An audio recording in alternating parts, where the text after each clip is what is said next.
আলাইকুম ওয়া রাহমাতুল্লাহি ওয়া বারাকাতুহু।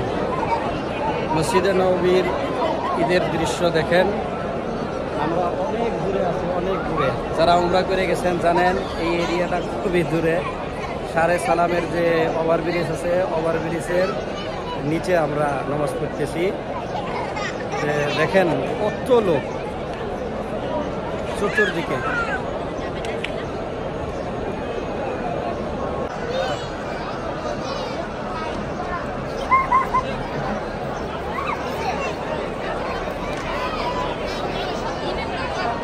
এখনো তো মানুষ আরো এসেই আছে, সমস্ত রাস্তা বন্ধ, গাড়ি চলাচল করা বন্ধ আছে।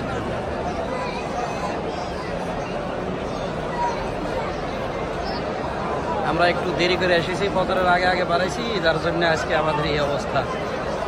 এর আগে আমরা নামাজ পড়েছিলাম ঈদের মোটামুটি রাত 12টা বাজাতে আসলে আর কি মসজিদের ভিতরে জায়গা পাওয়া যায়।